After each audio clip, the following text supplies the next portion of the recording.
India में कुछ लोग कहते हैं कि यार फिलिस्तीन तो आज़ादी की लड़ाई लड़ रहा है। 1987 में हमास करके एक ऑर्गेनाइजेशन बनता है जो कि टेररिस्ट ऑर्गेनाइजेशन है। ये मैं नहीं कह रहा हूँ, ये टेररिस्ट ऑर्गेनाइजेशन पूरी दुनिया कह रही है उनको। वो सोल्जर्स से नहीं लड़ते, उन्होंने सिटीजन्स को मारा, बच्चों को मारा। इनको तो फिलिस्तीन आज़ाद करवाना है। अब वो कैसे होगा? मिसाइल छोड़ दो, पूरी जगह ही उड़ा दो, निस्त नाबूद कर दो, लोगों को मार डालो, जगह खाली हो गई, मिल गई आज़ादी। ये आज़ादी की लड़ाई है। ये थोड़ी ना, ये वायलेंस थोड़ी है, ये टेररिस्ट अटैक थोड़ी कहते हैं इसको। ये आज़ादी की लड़ाई है कुछ लोगों के हिसाब से। ये वॉर बॉर्डर वॉर रह ही नहीं गया है, क्योंकि इसमें तो आम बच्चे मारे जा रहे हैं, इसमें तो लोग मारे जा रहे हैं, इसमें तो औरतों को लटका के गाड़ी पे सेलिब्रेट किया जा रहा है। ये आज़ादी की मांग है। कुछ लोग कहते हैं कि यार इंडिया में भी तो कश्मीर में पंडितों का पलायन हुआ था, वो भी तो जगह की मांग कर रहे थे, तो ये क्या गलत कर रहे हैं? तो मैं बता दूं, कश्मीरी पंडित क्या मिसाइल छोड़ रहे थे कश्मीर, या वो आम जनता को मार रहे थे कश्मीर? हमास कहती है कि इजरायली सैनिक आते हैं और मस्जिद से लोगों को पकड़ के ले जाते हैं, मारते हैं। इजरायली सैनिक कहते हैं कि वो नॉर्मल इंसान नहीं है जिन्हें हम पकड़ के ले जाते हैं, वो मिलिटेंट्स हैं।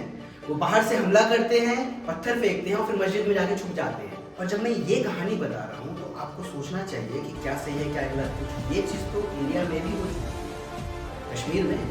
मैं ये नहीं कह रहा हूँ कि हमास एक टेररिस्ट ऑर्गेनाइजेशन है, ये मैं बिल्कुल नहीं बोलने वाला हूँ। ये कह रहे हैं कुछ कंट्रीज, जो मैं बातें बताने वाला हूँ उसको आप सुनो और आप तय करो ये टेररिस्ट ऑर्गेनाइजेशन है या फिर आज़ादी की लड़ाई है। द यूनिवर्सल स्टोरीज में आज मैं इजराइल और फिलिस्तीन के सिचुएशन के बारे में बात करने वाला हूँ, और बात करने वाला हूँ उसके बारे में जिसको लोग, कुछ लोग टेररिस्ट ग्रुप कहते हैं और जिसको कुछ लोग कहते हैं कि वो तो आज़ादी की लड़ाई ही कर रहे हैं। तो हुआ ये है कि 7 अक्टूबर को हमास करके टेररिस्ट ऑर्गेनाइजेशन, ये मैं नहीं कह रहा हूँ, ये टेररिस्ट ऑर्गेनाइजेशन पूरी दुनिया कह रही है उनको, उन्होंने 5000 मिसाइल्स इजराइल पे छोड़ दिए। 5000 मिसाइल्स, मतलब आप समझ रहे हो, मतलब कि पूरा इजराइल ही खत्म हो जाता। वो तो उनके पास एंटी मिसाइल डॉम्स हैं जो मिसाइल को हवा में ही रोक देती है। फिर भी 2000 मिसाइल तो रोक दिए, काफ़ी मिसाइल रोक दिए, लेकिन कुछ मिसाइल सिटी में गिर गए, बहुत लोग मारे गए, बच्चे मारे गए, औरतें मारी गई। और साथ ही साथ इन्होंने अपने टेररिस्ट फाइटर्स, बहुत अच्छा नाम है, टेररिस्ट फाइटर गाजा स्ट्रिप पे भेजते हैं और वहाँ पे वो क्या करते हैं, वो सोल्जर्स से नहीं लड़ते, उन्होंने सिटीजन्स को मारे, बच्चों को मारा। और एक वीडियो वायरल हुई थी जिसमें एक लड़की को, जो आधे कपड़ों में है, वो मर चुकी है, उसको गाड़ी पे बांध के पूरे शहर में सेलिब्रेट करते हुए घूम रहे हैं। ये आज़ादी की लड़ाई है। ये थोड़ी ना, ये वायलेंस थोड़ी है, ये टेररिस्ट अटैक थोड़ी कहते हैं इसको। ये आज़ादी की लड़ाई है। और अफसोस की बात ये है कि इंडिया में बैठे कुछ लोग ट्विटर पे पोस्ट कर रहे हैं कि फ्री पैलेस्टीन, वाह वेरी नाइस। ये कौन से लोग हैं? ये वो लोग हैं जिनकी फिल्में नहीं चल रही हैं, लेकिन लाइमलाइट के लिए क्या है, इनको पोस्ट तो कुछ ना कुछ करना ही होता है। बात यह है कि इजराइल को इंडिया सपोर्ट कर रही है, तो ऐसे लोग जो ट्विटर पे ये पोस्ट कर रहे हैं कि राइट विंगर सरकार सपोर्ट कर रही है इजराइल को, तो कुछ तो गलत ही चल रहा है। मतलब समझ रहे हो, टेररिस्ट अटैक गलत नहीं है, वो आज़ादी की लड़ाई लड़ रहे हैं। तो ये ऐसे लोग हैं और ऐसे बहुत लोग हैं।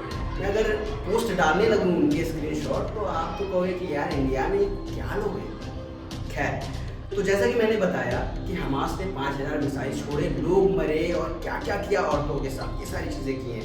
थोड़ा सा इसको समझने के लिए हम हिस्ट्री में जाते हैं। तो बात ये है कि ज्यूइश जो है, ये जो आप मैप देख रहे हो, ये है फिलिस्तीन। ये पूरा फिलिस्तीन हुआ करता था। धीरे धीरे यहाँ पे ज्यूइश आए, यहूदी आए। 1896 से 948 के बीच में इन्होंने फिलिस्तीन में कुछ हिस्सा कब्जा किया। तो उनका ये कहना था कि हमारे पूर्वज यहाँ से हैं, ये हमारी पवित्र धरती है, हमें यहाँ रहना है। तो उन्होंने अपनी कंट्री बनाने की मांग की। यूएन के डिसीजन लेने के बाद इजराइल और फिलिस्तीन अलग हुए, दोनों अलग कंट्री बन गई। 1948 में फिलिस्तीन और इजराइल की लड़ाई हुई, जिसमें फिलिस्तीनियों को पलायन करना पड़ा। लेकिन कुछ लोग का ये भी कहना है कि कश्मीर जैसे ही तो हालात हैं, तो मैं वो भी बताऊंगा कि कश्मीर जैसे हालात कैसे नहीं है। तो फिलिस्तीन पलायन किए। 1967 में इजराइल ने कुछ हिस्सों को ऑक्यूपाइड किया, वो था गाजा स्ट्रिप, वेस्ट बैंक और ईस्ट जेरूसलम। अब क्या हुआ कि फिलिस्तीनियों को तो ये बर्दाश्त था नहीं, तो धीरे धीरे फिलिस्तीन और इजराइल के बीच में वॉर बढ़ना स्टार्ट हुआ। 1987 में हमास करके एक ऑर्गेनाइजेशन बनता है जो कि टेररिस्ट ऑर्गेनाइजेशन है। उन्होंने क्या किया, वो बॉर्डर की वॉर नहीं लड़ रहे, वो मिसाइल छोड़ रहे हैं सिटी पे, आम लोगों पे। ये वॉर बॉर्डर वॉर रह ही नहीं गया है, क्योंकि इसमें तो आम बच्चे मारे जा रहे हैं, इसमें तो लोग मारे जा रहे हैं, इसमें तो औरतों को लटका के गाड़ी पे सेलिब्रेट किया जा रहा है। ये आज़ादी की मांग है, ये टेररिस्ट अटैक बिल्कुल नहीं है। और इंडिया में कुछ लोग कहते हैं कि यार फिलिस्तीन तो आज़ादी की लड़ाई लड़ रहा है। क्या मानसिकता है ऐसे लोगों की, मुझे समझ नहीं आ रहा। खैर, तो अभी ये हुआ कि ये सारी चीज़ें चल रही हैं, तो इजराइल ने क्या किया, स्टेट ऑफ वॉर की घोषणा कर दी। इसमें इंडिया सपोर्ट कर रहा है। अब ये मामला बहुत हॉट हो गया है इंडिया में, बहुत ही हॉट टॉपिक हो गया है, क्योंकि कुछ लोग कह रहे हैं कि नहीं, इंडिया को इसराइल को सपोर्ट करना चाहिए। कुछ लोग कह रहे हैं नहीं, फिलिस्तीन तो आज़ादी की लड़ाई लड़ रहा है, बहुत अच्छी आज़ादी की लड़ाई लड़ रहा है, वेरी नाइस। तो ये आप सोचो, आप बताओ कि क्या सही है क्या गलत है। मैं यहाँ पे ये नहीं कह रहा हूँ कि आज़ादी की लड़ाई भी लड़नी चाहिए, मैं ये कह रहा हूँ कि क्या सही है क्या गलत है। अब कुछ लोग कहते हैं कि यार इंडिया में भी तो कश्मीर में पंडितों का पलायन हुआ था, तो वो भी तो जगह की मांग कर रहे थे, तो ये क्या गलत कर रहे हैं। तो मैं बता दूँ, कश्मीरी पंडित क्या मिसाइल छोड़ रहे थे कश्मीर में? क्या वो आम जनता को मार रहे थे कश्मीर में? नहीं, कश्मीरी पंडितों ने तो कभी कोई वायलेंस किया ही नहीं। कश्मीर तो उनको चाहिए था जिनका कभी कश्मीर था ही नहीं।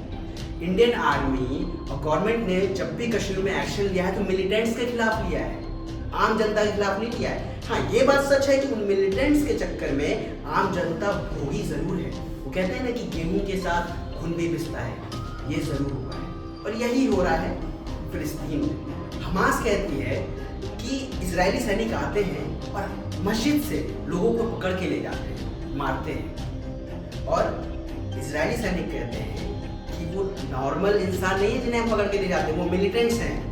वो बाहर से हमला करते हैं, पत्थर फेंकते हैं और फिर मस्जिद में जाके छुप जाते हैं। और जब मैं ये कहानी बता रहा हूँ तो आपको सोचना चाहिए कि क्या सही है क्या गलत, क्योंकि ये चीज़ तो इंडिया में भी हो चुकी है, कश्मीर में। ये तो सबको समझ में आता है कि यहाँ पे कौन सही है कौन गलत है।